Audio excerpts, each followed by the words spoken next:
3, 2, 1.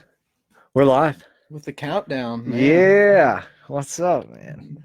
Not Got much. Justin Harmeson in the house. All right.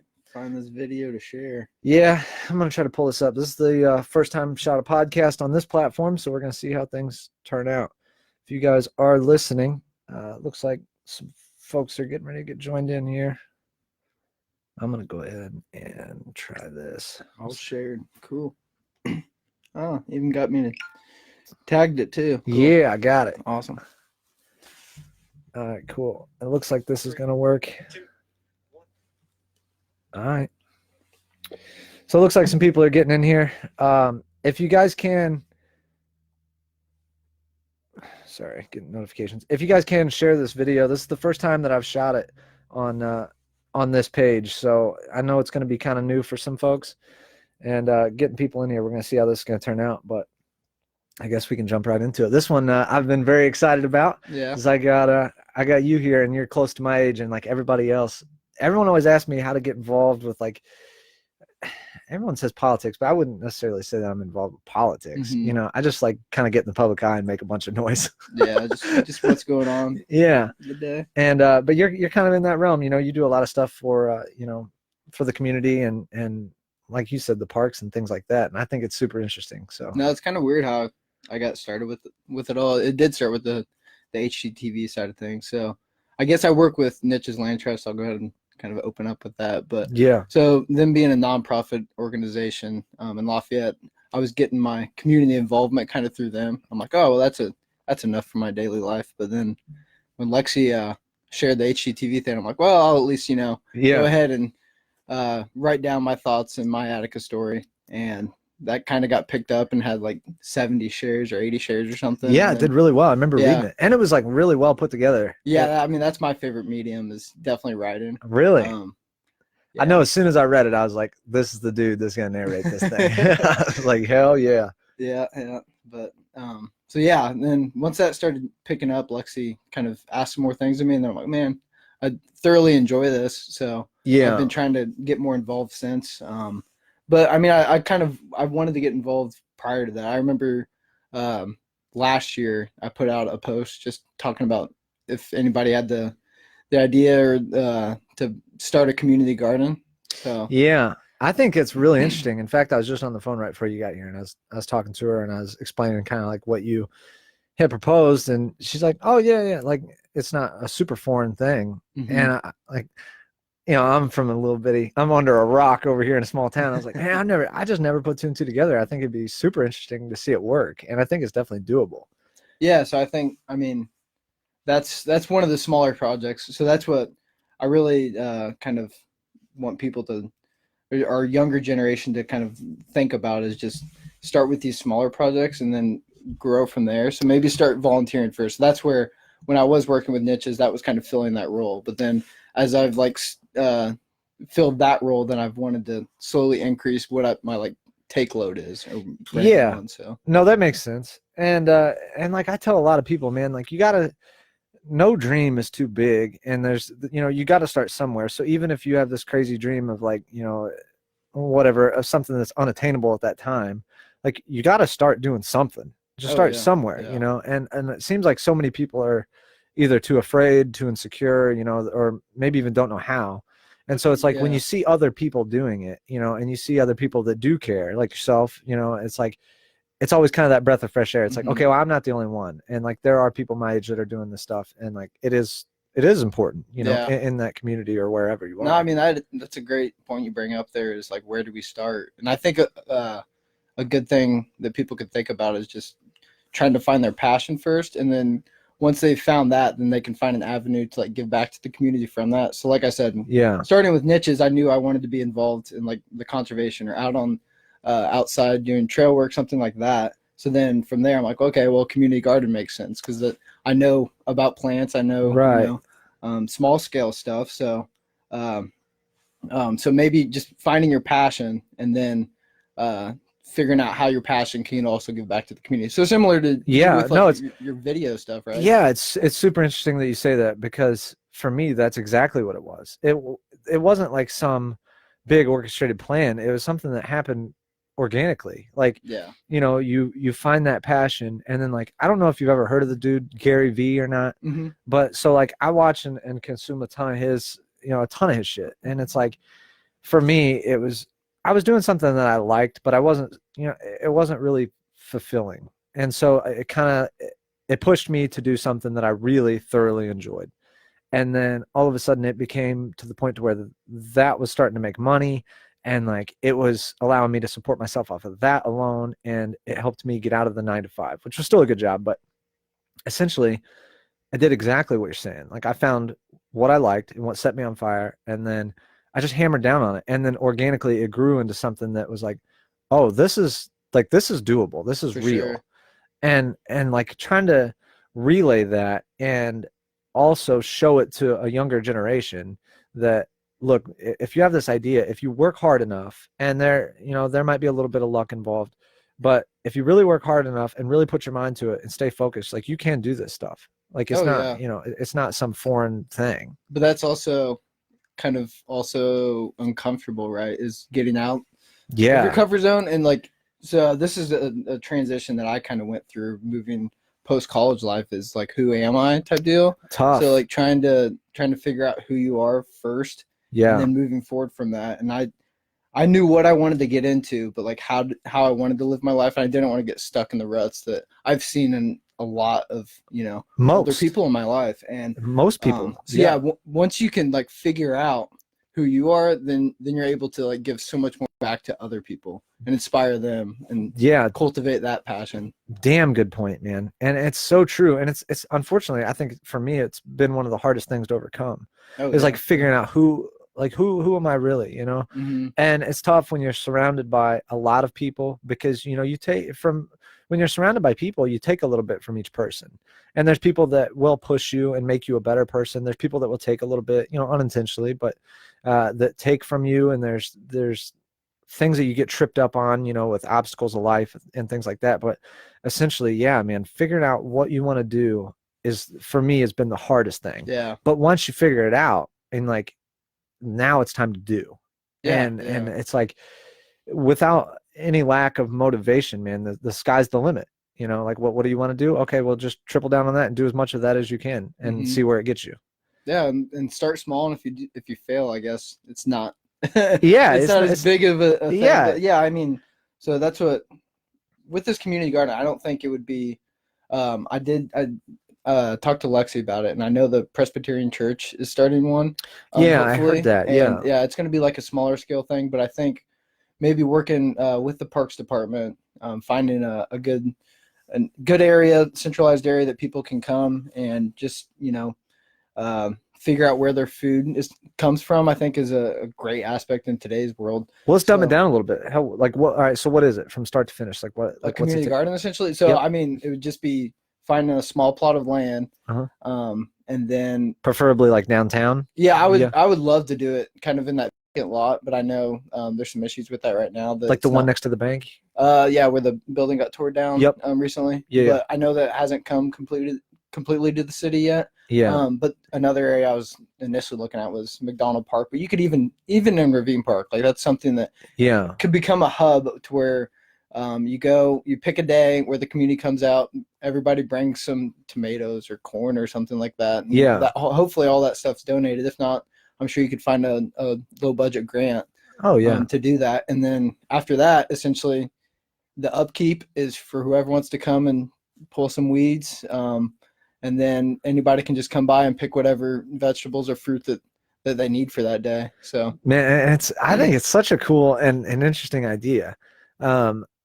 Like, I would definitely be into it. You know what I mean? Like, so like, what would you do? You would bring like everybody on like day one, you bring like a tiller and shit, and just bring whoever's got the equipment and tools. And like I said, I don't think it would be that much upfront cost. It would mainly be finding the location, and then whatever organization has that area, they would be fine with that going on their property. But then, you know, essentially after that, it's just kind of the community keeping up with it and stuff like that. And and then it brings people together that's the maybe thing. Aren't always connected. Right. And those ideas start flowing from there, and what can be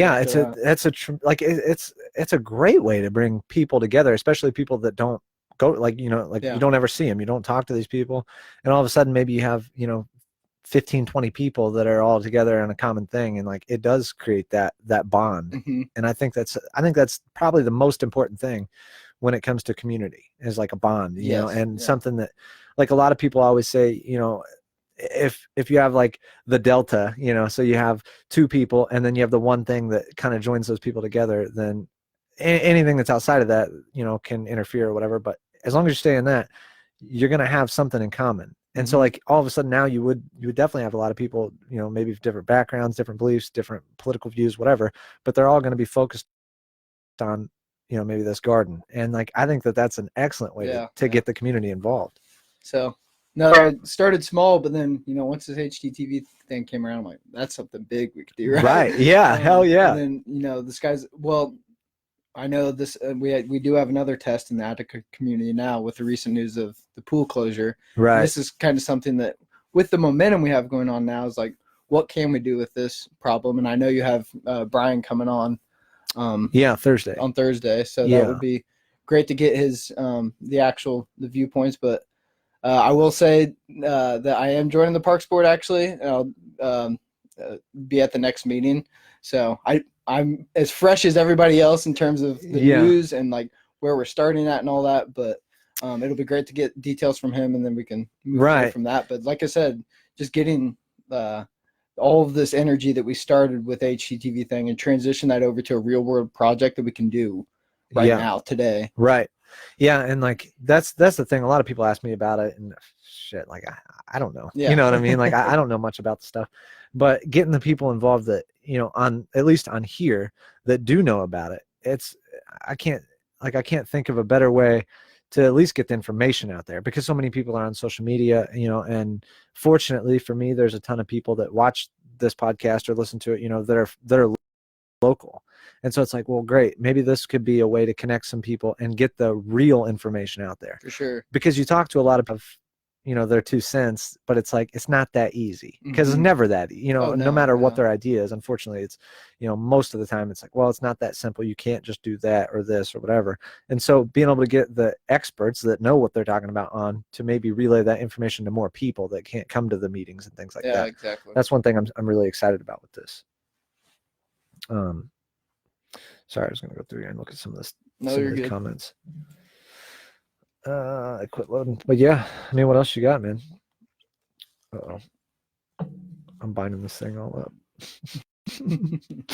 That's why we can't have anything nice. Yeah, we're still good. I think my volume's up. But yeah, and if you guys have any questions too, feel free to comment. I'm going to sit here and watch some of these things, because I know that there's a lot of people that do have questions on, you know, on topics of how to get started, and, you know, what you can do to help. And there's a ton of things that you can do.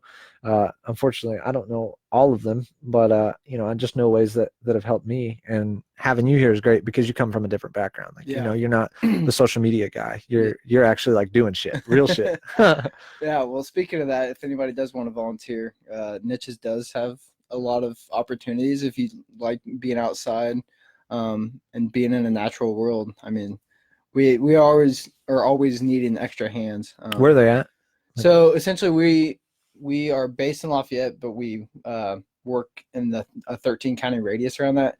And actually our biggest preserve is at Shawnee Bottoms, which is just north of Portland Arch. We're actually only one property owner away from connecting Portland Arch to our property.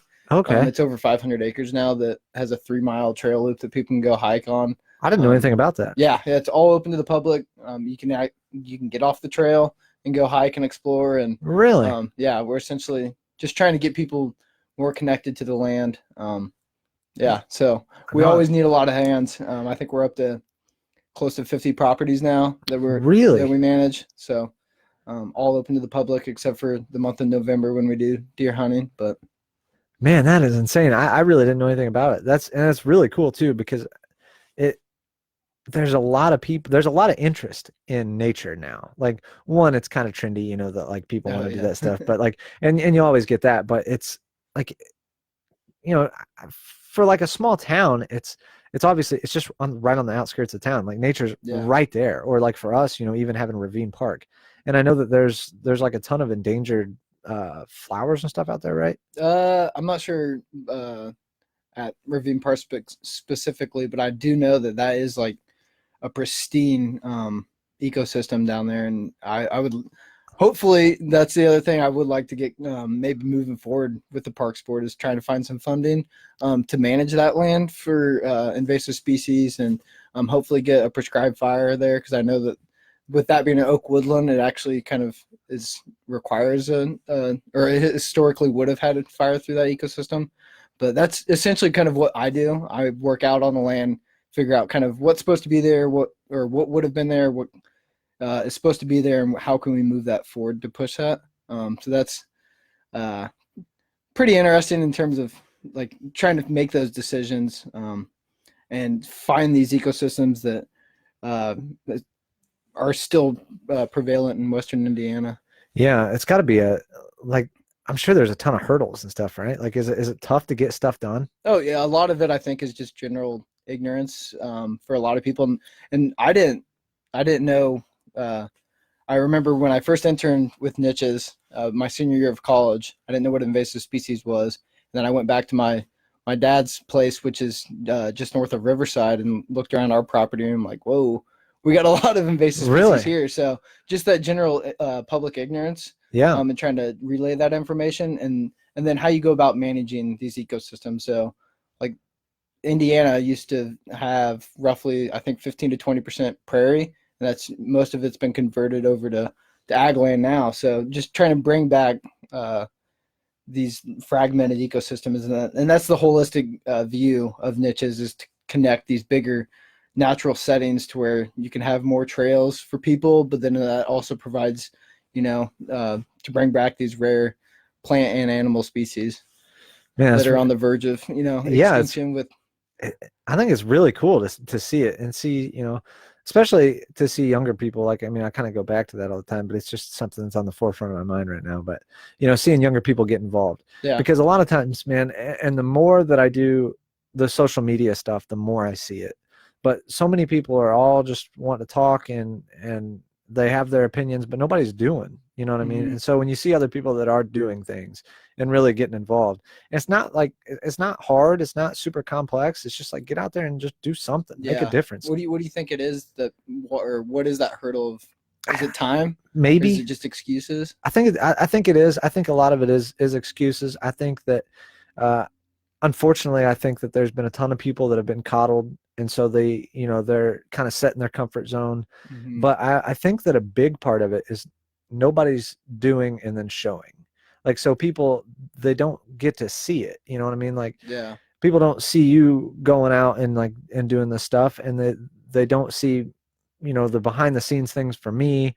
And so it's like, that's part of the biggest thing for me that I'm trying to do now, is show kids, like, one, it can be done. And no matter what it is that you're trying to do, whether it's a dream or whether it's getting involved in the community, whether it's helping people, whatever, one, it can be done. And then two, here's kind of the roadmap of how I've done it. And it's not necessarily a success story by any means, but it's just, these are the things I've done, and then this is where it has got me. And I think it's really important to show the younger generation, to maybe give them a little bit of inspiration and a little bit of hope, and then, I mean, really a little bit of information. Oh, for sure. And because I think that that's a big factor as well, that they just don't exactly know where to start. Yeah. And with the presence of social media now, that they do have, there's so much influence out there. It's like, how do we go about finding a good influence, right? And that's kind of what you're trying to say, is like provide this roadmap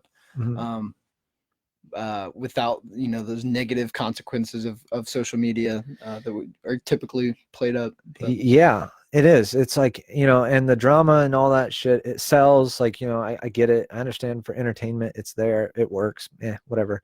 But when you're trying to make a real impact and like do things, real things, man, there's like next to nothing on, how to do things, where to start, and really just showing the love back to the community. At least in this community, I'm not seeing anything on social media. I'm not seeing anybody doing. I see a lot of people talking, and I get kind of fired up about that sometimes, because people get, everybody wants to talk, and everybody wants to say that they're going to do this, they're going to do that, but I want to see, let's talk results. That's what I want to talk. No, definitely. I mean, it makes sense to just start small. Like find an organization or some cause that you're passionate about. Whether you could go down here to Paws and Claws and go walk a dog for an hour. Yeah. And if that's what you love is pets and stuff, or like I said, you could volunteer with niches. There's so many opportunities out there in these variety of fields, even locally. You don't need to go far to find these options. And then the sense of satisfaction that you get after a day of volunteering is unbelievable. And then, like you said, after that, if that inspires you enough, then continue to give back, or then start your own ideas of how you could give back personally. Yeah, it's definitely, there isn't anything like it. I mean, for me, it's kind of weird because I don't give anything back tangible. There's nothing that you can measure from my, like the social media aspect. But one thing that is really cool to see is as I bring more attention to different things that I feel like need attention that maybe aren't getting it. When I'm out and about, like whether I'm getting food somewhere, I'm at the store, or at the gas station, or whatever, and people start asking me things, I'm like, oh, okay, this is working. Mm-hmm. And like, when you get that sense of satisfaction from that, there is nothing that matches it. All of a sudden you're like, man, this is like, I'm really doing some, like, this is important. And even though it's maybe not important to everybody, as things become more important to me, I'm like, all right, it's time to hammer down on this. Yeah. And I really enjoy that. Yeah. Yeah. That sense, like I said, that sense of satisfaction is something that you can't explain until you do it. Yeah. And then trying to continue to find that. And I think that's what, like I explained earlier in my stories, starting off, oh, the community garden sounds like a good idea. And then I can't wait till that comes to fruition. But even just the HGTV thing. I think ideas even, man, it's like the more people that you can get involved, the more realistic ideas will come about. And then you'll also have a little bit of backing of people that are, because you need, essentially, if you have a really good idea, it's going to take more than one person to knock it out. And once you have a group of people that are willing to work towards a common goal, man, the sky's the limit. And getting more and more people involved and getting more ideas, I think could really be beneficial to Attica. I feel like it could be beneficial to a lot of other towns as well, and other communities that aren't just in Attica, but just being like kind of that, that beacon light, of like, okay, this is a small town and they're really doing it. And there's a ton of, like a sense of community, and there's a ton of people working together. I think, man, like even when we were sitting down, when we were working on that HGTV video together, and we were talking about just different ideas that like could work, and like you'd have a few obstacles, but things like, like we had talked about the amphitheater downtown, like, they're things that could happen. And I think if you get enough people together, and people that really get creative and think of good ideas, it could happen, and it could transform the town in no time. For sure. No, and I think Delphi is a great example of that in terms of like them finding out what is unique about their community, and they've really played on the fact of the Wabash Erie Canal, and they're also bringing back a lot of like artistic things within their community. So they just renovated and reopened the Delphi Opera House. So like, what makes Attica unique? Is it our local parks and how what is it, 150 acres or something of park system? Is that our uniqueness, or is it all of the architecture and downtown buildings that we could play upon? We just need to find what makes us unique and stand out, and then build up on that, and then that will continue to attract other people. And I know, we do have specific examples of that with like the Badlands. Yeah. But like continue to play upon our uniqueness, and that will, attract these outside people and their funding. And definitely, I mean, you see it time and time again, and I just sent Brad Crane a message too, which he's the mayor of Covington. Oh, yeah. and like, great things. Yeah. And so like, I would like to get him on the podcast, and I mean, eventually it'll happen, but, just trying to nail out a date, I think, but, get him involved. And like, you don't always have to reinvent the wheel either, Sure, and like, just like you're saying, figure out what's worked for other towns, take upon that, and then like implement that into you, Mm-hmm. And so for Attica, whatever it might be, and I mean, I wouldn't be the judge of that, but, whatever everyone decides, like, okay, this is what we're good at, and these are the things that we have that, are, like you said, are unique. Let's hammer down on this. Yeah. And then all of a sudden now you have a plan, and a plan becomes action, and then you have real, you have real results. That's what I think. And like, just learning from as many people as you can, I think is super important. No, our energy is definitely there right now. Definitely. We're still coming on we're on the high from the HGTV thing. Yeah. And how that will transition over as that moves forward. We need to, I think, maintain that. And I think we can. It's just going to continue to take leadership by people within the community to start these projects and see them all the way come to fruition. Yes. Because without it's just this Apple, right? With them coming to town doing work for free and all this stuff, but right. When that's apples falling off the tree, where do we move from there? I guess. Yeah, exactly. And like, it's not like I'm not blind to it. Everybody says, well, it's never going to happen. It's never going to happen. It's such a long shot. Well, maybe, but it could happen. It definitely could. Whether it does or not, I don't know. But what I do know is that the energy, like you said, is there. And so regardless, that's a win. Yeah. And keeping that energy is like one thing that I'm wholeheartedly just really trying to stand behind. Like, I mean, that's why I've had so many local people on this podcast. I've shut down a ton of people that wanted to come in from out of state because right now isn't really the best time for this. I really want to focus on, the people here because I think that they need it. And I think that if you can keep that energy up, no matter what happens with HGTV, if you have a ton of energy behind something will happen. Yeah. Exactly. And I think that that's super important. And I'm just like, I worry that we'll lose that and then we'll be kind of right back to square one. Exactly. I hope that doesn't happen, but I'm trying to fight it with like everything I have. No, that's a good spot to be, right? And that goes back to the passion, finding that passion and then working off of that. So if this has instilled, a lot of sense of community and passion within us, then we're in a good spot. Yeah. But if that flame starts going out, then I'm over here just throwing gas on it. I'm letting her burn, man. I'm getting shit started everywhere I turn. I don't care. I don't care. I ain't sweating this shit. But let's see. I don't know if we have any comments. I had to back out of this thing. It kept kicking me out. I'm not sure why.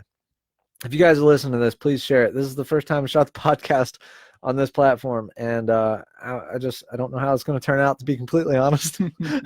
Start watch parties, share it, tag your homies, whatever you guys want. Let's just I'm trying to make this noticeable that everything's going from my personal thing to this one now. But I know you have a list too, and I don't want to cut anything off. Is there anything you want to talk about in specific? No, I mean, I hit a lot of stuff that I only had 3 things for the community. Find your passion first. We definitely hit on that, and then work from there. Yeah. Start small, but think big. I mean, again, definitely. That's starting, maybe just as a volunteer level. And then I already hit on that. I think the pool is our first test as a community following the HGTV thing, and what we can do with that, again, is going to be upon us. And a lot of it too, I mean, I think the numbers aren't going to be small. It's going to be something that might require a grant, but in the same sense too, maybe we find those people that have the monetary potential to, give that kind of a donation. But I mean, that's. Yeah, I sat through I don't know how much of the stuff I can even talk about, but I did sit through one of the meetings and they were talking about the pool, and the numbers to fix it are like far beyond what I would have ever thought. Yeah. And I was like, holy shit, there's no way. I mean, and there's obviously there is a way, but for just being an outsider, like I'm sitting here looking at these astronomical numbers and I'm like, there ain't no way. Yeah, it's going to take some creative solutions. Yeah. And I think Brian will be able to touch upon that stuff a lot more than I definitely can. But I'm sure there's grants available somewhere, and trying to find those. And then there are. In fact, there's grants. There's people that they've already talked to. I believe this is public knowledge, so whatever. But they did do a survey. Like they had a survey. I think that was actually last year. They were going to shut the pool down last year, but they went ahead and let it run for another year. And I mean, and I don't want to step on anybody's toes here because I know that the pool's important. But one thing I thought that just as an outsider and, just an idea really more than anything. But one thing I thought that was kind of interesting is as Harrison's are kind of picking up a lot of slack up there, and they're taking care of a lot of things and doing, renovating and like really getting that place up to par as a golf course. They're also, they're opening up the new restaurant and that.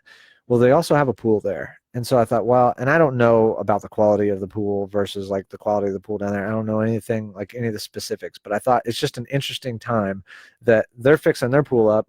The public pool's not, is going to be shut down.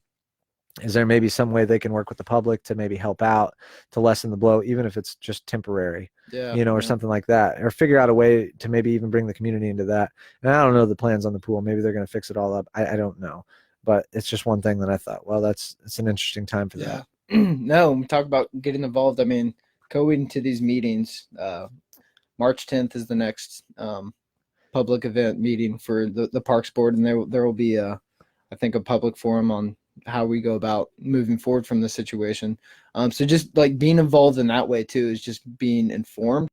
Yeah. So make sure you have correct information, and don't go spreading things that aren't holla. Yeah. And I think that's what you've been trying to do, Brandon. So that's, it has, man. And it's like, because it's one of my biggest pet peeves is you hear people talking and it's like, dude, this shit you're saying, it doesn't even make sense. Like there's no way that that's the truth. And so getting people involved here that I feel are the experts in whatever, they're talking about. Like if you have credibility, I want you here. If you're going to be someone that just comes on and just talks, well, I can just sit here and talk.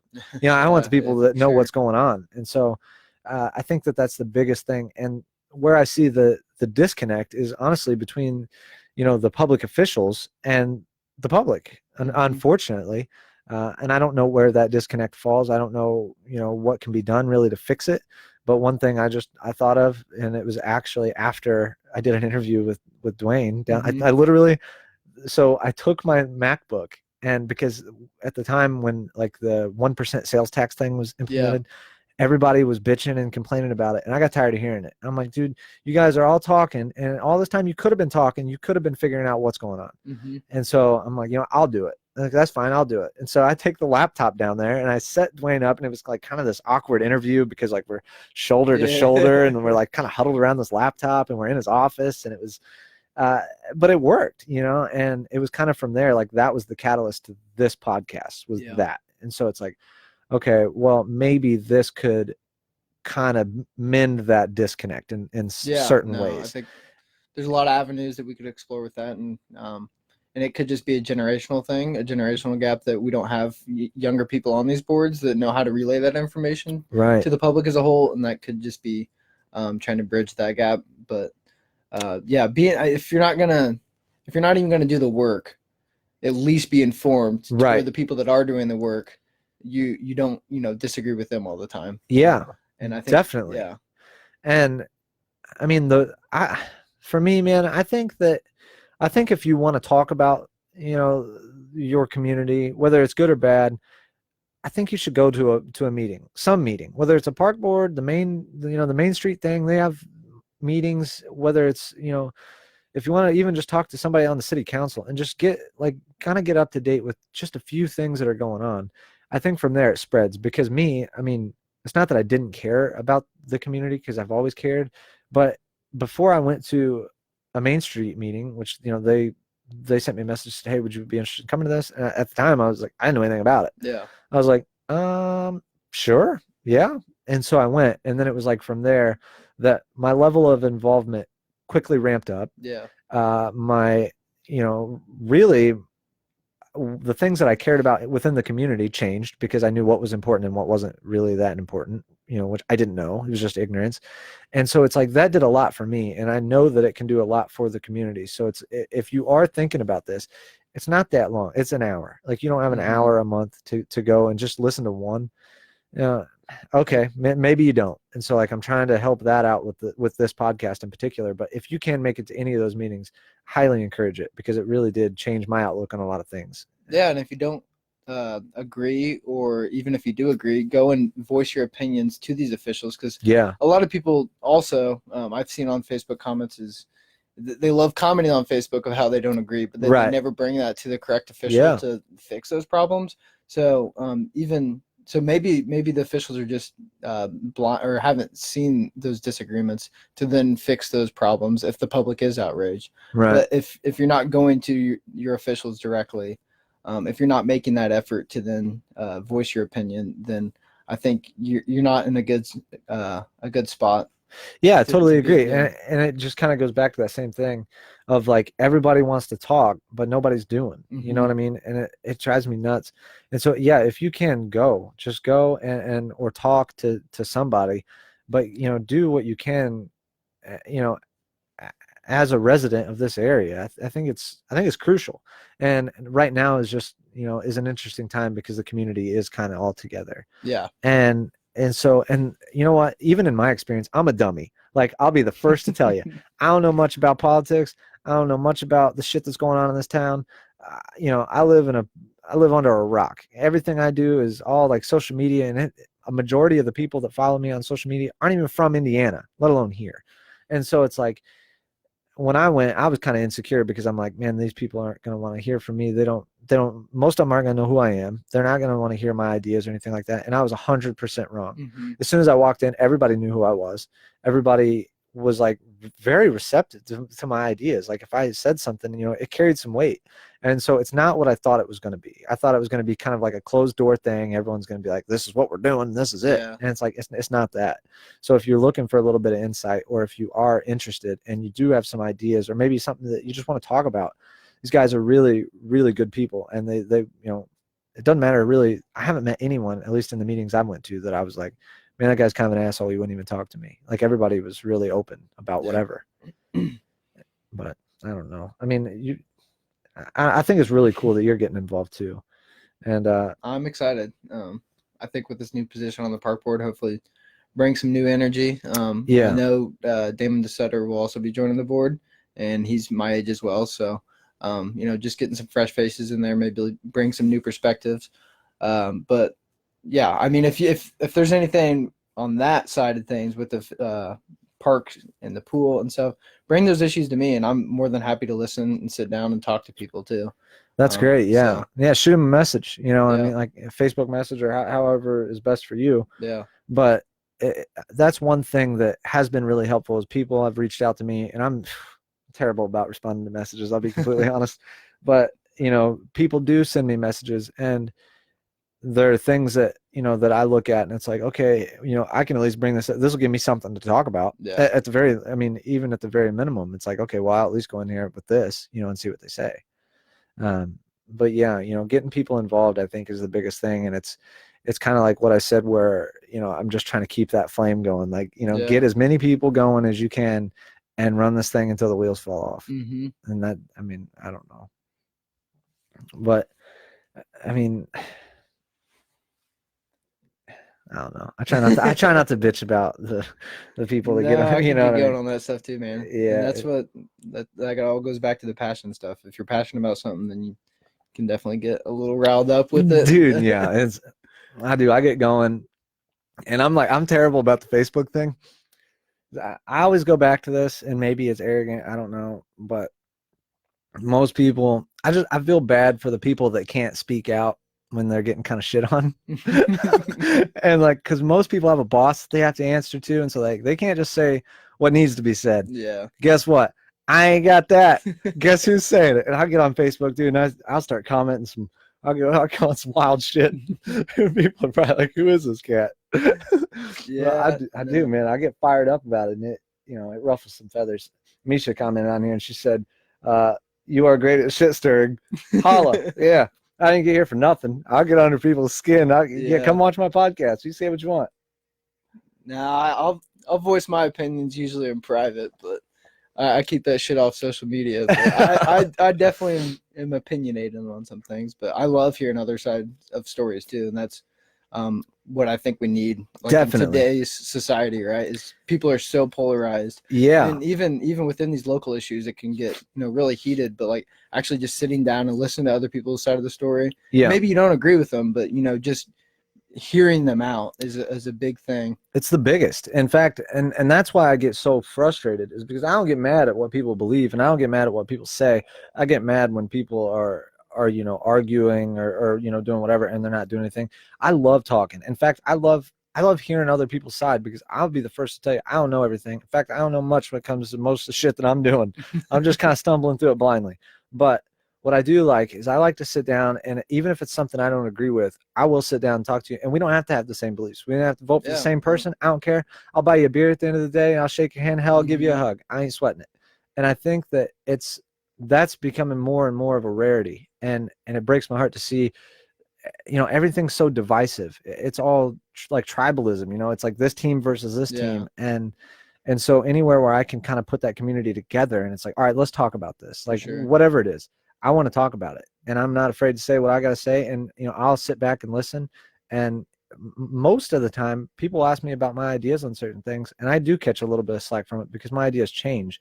But it's, you know, that's completely fine too. Yeah. And it's only because of like the lack of information. Like, okay, well, maybe I didn't know as much about it back then as I do now. And I just wish that, you know, there was a way to get more and more people to be like that. I don't think it's, so the polarization, whenever I have like sit down and I know I disagree with somebody on a point, we always have great conversation. You usually can find some middle ground, but when you hide behind like the facade of social media is when people really like get entrenched in their ways, and then they won't come to that like middle ground. But if you, I feel like I on a lot of things, that whether that be politics or just general not even necessarily arguments, but discussions, is most people do come to that middle ground. And it's just being open and or receptive to that. And I think, a lot of people aren't when they hide behind phones. It is exactly that. And like the other day, I don't, in fact, I can't think of a time that I've ever done this other than this one time, but there was these two guys and they were kind of shitting on this other dude, and the guy that they were talking to was a big fella. And I'm like, I commented on there, I'm like, I know you guys, and I know you wouldn't be talking to this dude in person like this. Like, I know how you are. So like, quit hiding, you know, and be you. But that's actually, it's a really interesting thing, because the phone, it's like, that's the disconnect. Like, that's where you don't have to deal with the ramifications of your actions. Yeah, exactly. And that's actually part of the reason why when I started this podcast, I wanted one chair, you know, one other chair. I wanted one other mic, because there's something about talking to somebody and having real physical contact. Like, I'm looking at you, you're looking at me, and there's a certain vibe that you get from them, and you can read body language and all sorts of other things. And you don't have that. It takes away that whole element on the phone. And so I think that like, that's one of the things that I'm fortunate enough to be good at, is I feel like I can sit down with anybody and draw common ground somewhere, and we'll talk about whatever you want to talk about. And if it's something I don't agree with, that's fine. Like, you know, I'm good, you know, it ain't no thing. And I like bringing people on, in fact, with, you know, to talk about, even if it's not on here, but I like talking about things I disagree with, because I want to see, a lot of the times, if it's something I disagree with, one, it might be ignorance on my end. I don't know what I'm talking about, and I think I do. But, you know, and so it's just such a, the Facebook and like the keyboard warriors and like all that is just taken so much away from, you know, from real interaction. So that's why I say I usually steer away from anything I disagree on Facebook. I'm not going to comment and post. I'll just bring it up in real life when I see you, like, hey, what's like, where are you coming at from this side? That way I can, you know, then form my opinion, and then we can have a general discussion about this. And that's hopefully moving forward, you know, with a lot of these public inputs on things within Attica, is like, if people are disagreeing, come to me, like, let's have a conversation. Let's not, you know, just post it on Facebook and say blah, blah, blah wasn't, you know, open and listening to me. But so, just actually have a conversation with people. And I think that really, you know, changes a lot of people's opinions and perceptions on things. Definitely. Are you worried about getting on like the park board? Like, does it seem like a big obstacle to you? No, I mean, it's pretty intense news with the pool closure, and I think that is bringing a lot of people's attention. But I think it also provides this like unique opportunity to really like come in and revamp and see how we are bringing the parks forward within Attica. And I think with the Parks Department having roughly 120 acres or 140 or something like that of land within Attica is like a really great opportunity to, from my perspective, being a land steward with niches, I know how to properly manage these woodlands. and prairie systems and river bottoms. So I think I bring a kind of a unique perspective. I obviously don't have as much knowledge when it comes to the pool and playground equipment, stuff like that, but I'm willing to learn. So yeah. What did it take to get involved in that? Like, what'd you have to do? I was contacted by Dwayne. Yeah. And I did attend a meeting last year or something and brought forward like a plan on Niche's end to manage woodlands within the Attica parks. And I think knowing Andy Smart and because he also is involved with Niche's, and knowing him, I didn't know he that. is within him being on the parks board, he knows like my history and where I come from. So yeah, I think it's mainly work experience is how right brought on. But is it like, do you think it would be tough for maybe just some, someone that's just listening right now, if they wanted to get involved in the park board, like, is it a tough thing to get into? And like, I mean, they could definitely, I think every meeting is open to the public for the most part. Yeah. From what I know, and then they could just come in and, bring up discussion points to talk about. You don't necessarily have to be on the board to bring things to the attention and get stuff moving. So that's what you don't have to have that much of a time commitment if you don't want to, but you can also still be involved within the community. And I know if people do want to become that involved, then reach out either to the board or to Dwayne. I'm sure he could answer a lot of questions that I can't answer, like how do I become even more involved? Right. If people are willing to take that step. Yeah. Yeah. It's an interesting thing because they asked me if I wanted to be like on the Main Street thing. And I said, for me, I felt like I didn't have the time to necessarily be as reliable as I would like to be like, yep, I'll be here for every meeting. So I said, probably not. But, I'm like the public relations person or some fancy title that I think Lexi gave me. But, it is cool because there is that flexibility there. Yeah. And for a lot of people that may not know, if you do go to 1 or 2 or 10, it doesn't really there's no obligation. I mean, if you're not on the board, just go do a little bit. And if you don't like it, well, then whatever, you tried. At least you can voice your opinion later and be like, I went and I didn't like it. They were assholes and that's what I think. Well, at least you tried, I mean, because so many people aren't doing that. Most people are just, but I think it'd be really cool to see a lot more people get involved because I don't know about the park board, but I know with the Main Street thing, man, it's like 10 people and they're all overworked. Everybody has like 5 positions that they're holding. Yeah. And I mean, I don't mean to sound bad, but it's like I'm sure that they would like a little more support from the community and getting, even if they just had even one extra person that could take a little bit of load off, or whatever. I think it goes a long way. Not that I do a whole lot, but I felt like, when I came in and was, just giving ideas, I felt like it was like very well received and that they were like, okay, at least we have like, this is a good step. This is a step in the right, we're getting people, more and more people, I think is the biggest thing. So if you are listening to this and even if it's not Attica, but just getting involved in your community, for sure, talk to the officials, talk to whoever you want that, that is involved and just try to make a difference. I think it's unmatched. Like you said, kind of like when you're donating your time, like at the end of the day, you're like, I kind of did, I did something good today. No, it's fantastic. But I will give another shout out to Niche. So actually this year it's only $25 to become a member. It's our 25th anniversary, so you can just go to nicheslandtrust.org, figure out how to become one. We do have a couple of work days local in Attica coming up on April 26th at our Shawnee Bottoms property, and then May 16th at our Shawnee Bottoms property. You can go to our website and find all that information to get to them. But, so like what's entailed in that? Like if you join the work days, I think we're just hauling a bunch of old like farm dump stuff. Oh, and, like, doing some fence removal and stuff. But like if you get on there and you pay your $25, then what? Oh, so essentially if you become a member, then you get like our quarterly newsletter, and then you get signed up for our e-newsletter to just like let you know what's happening in the organization.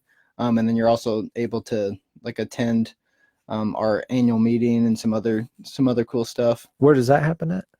Our annual meeting just happened at Ross Camp over outside of Lafayette. But, okay. And then also some other we do have member only events too. So you have to become a member, but like really cool like floats on the Wildcat Creek. We have a bunch of canoes and stuff like that. So there are like some really, really cool events that are going to be happening for member onlys. Some hikes led by myself and our stewardship director, Bob Easter, who's super knowledgeable dude when it comes to plants, and he can tell you every plant out in the woods, which is fantastic to walk around and be like, this is this is. Yeah. So, no, there's some super cool stuff in that organization, but if that's not your thing, then like I said, there's so many other organizations out there that you can volunteer with, like your local food pantry. Yeah. Paws and Claws. There's a lot of opportunities out there for people. One thing that I was going to ask you too, with in particular with niches, but like, is it a majority of, would you say, older folks, people that are older than us, or is it people that are more our age? So when it comes to like the actual volunteer work, we do reach out to a lot of like Purdue students. Oh yeah. Like fraternities, sororities there. That's a big bulk of our help, but the age range varies. We've had people out there that are 80 years old. And, really? There's people as young as, I think, Gus is our executive director. His son helped out on a prescribed fire last year, and he's only, I think, 11 or something like that. Oh, so cool. Yeah. Big age range on what to do and how to help. So yeah, and you mentioned that prescribed fire too, with Ravine Park. What happens there? What do you do? So yeah, I meant to ask you that earlier. I forgot. No, we actually just did our first prescribed fire on Sunday. Essentially, these ecosystems developed through Native Americans utilizing fire on the habitat. So that was our prairie ecosystems. That was our open oak woodlands. So oak woodlands and prairies are kind of dependent on fire to keep stuff open. Well, now that when Europeans moved in, essentially we thought fire was bad, so we quit using it. And now a lot of these ecosystems are becoming more dominant with like music species, so like sugar maples and stuff that block out a lot of light. So it gets overgrown. Yeah, so it gets overgrown, more brushy. Invasive species that have came in don't help the cause either.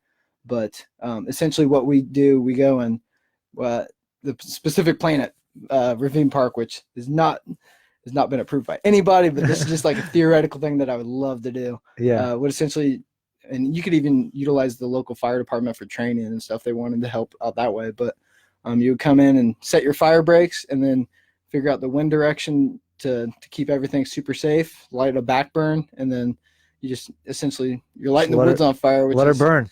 Which is a little nerve-wracking on your first burn, but yeah. Does it blaze? Like, is it a huge blaze? Not in the woodland, but like a prairie, you can get up to 30-foot flames, which is super intense. Yeah.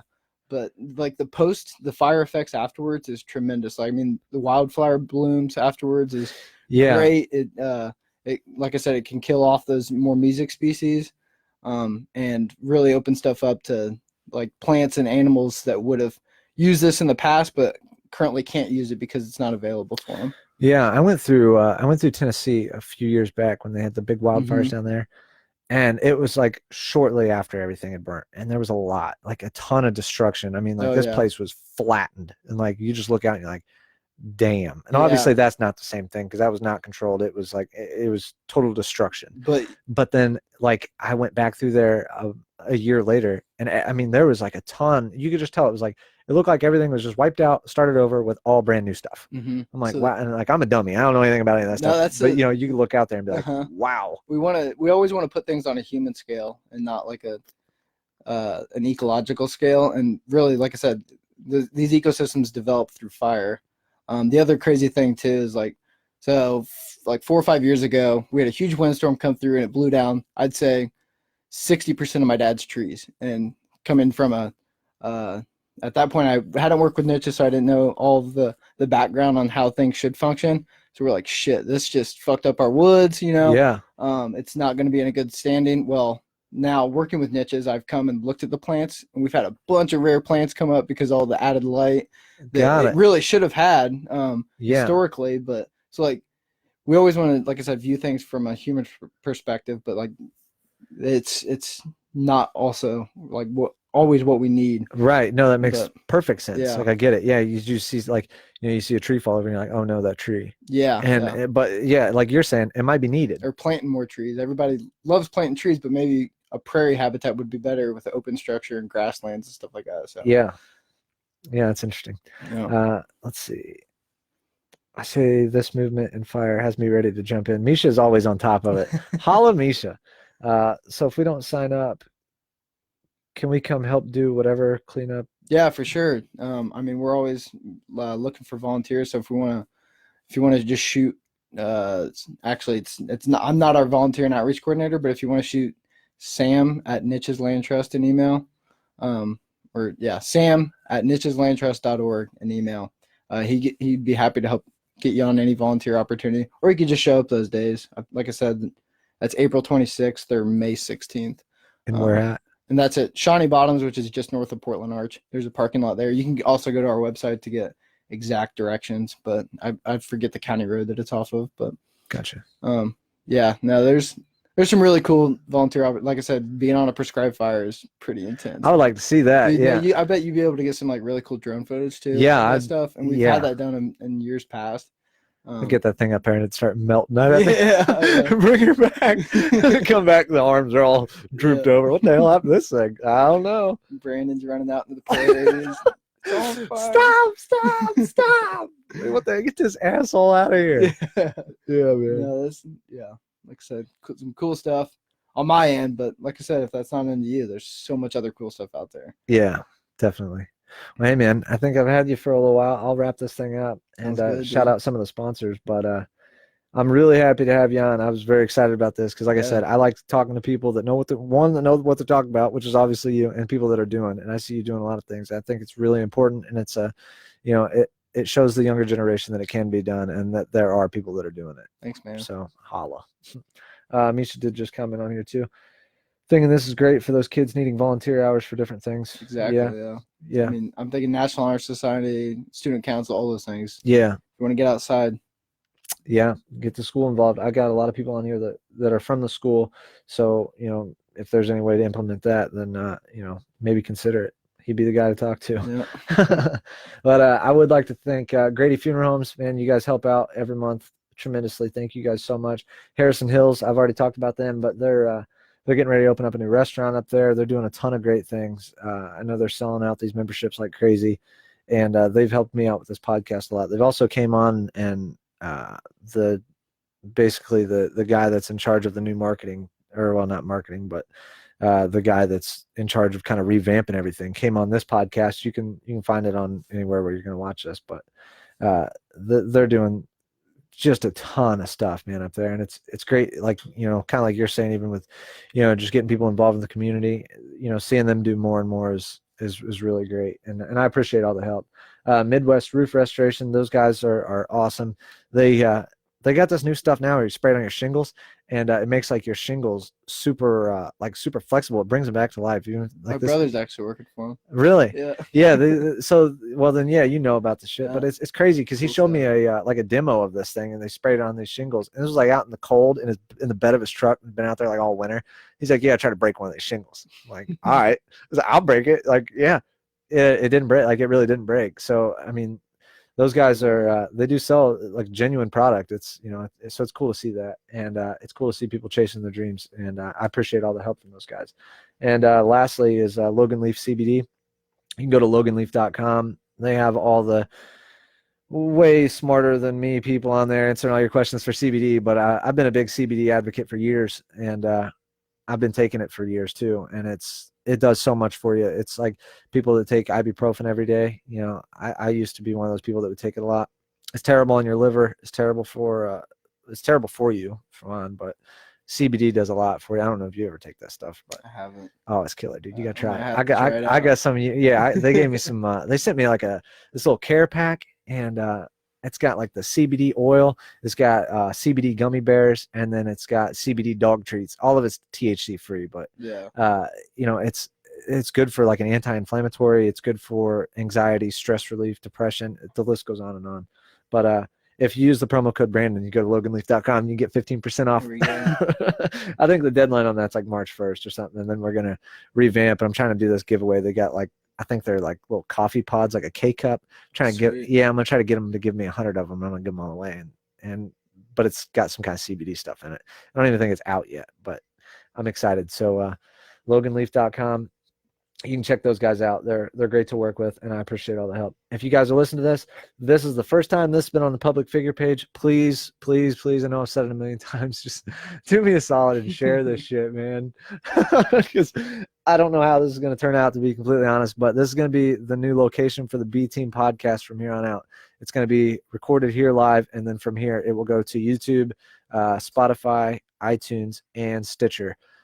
For those of you that listen to podcasts on Stitcher, I don't know who you are, but I guess it's like the biggest thing. I always listen to it on Spotify or iTunes, but I guess Stitcher's one of the ones. So, and you have a podcast too. You can plug that if you want. Man, the Millennials podcast. We've only recorded like, I want to say 5 times. It gets a little. The topics are very deep. I think our last one we talked about student debt, but we've talked about the death of the patriarchy. It was one of our topics, and it's a little bit different topics compared to yours, but yeah, if you guys want to check that out, we're on iTunes, Spotify, Stitcher, I think. You guys on Stitcher? The Final Millennials. It's got like a microphone logo on it. But Hell yeah. Yeah, well, man, thank you again for coming on, no and problem. thank everybody that's been watching. Like I said, just share this. It really helps out a ton, and I'll have Brian Duncan.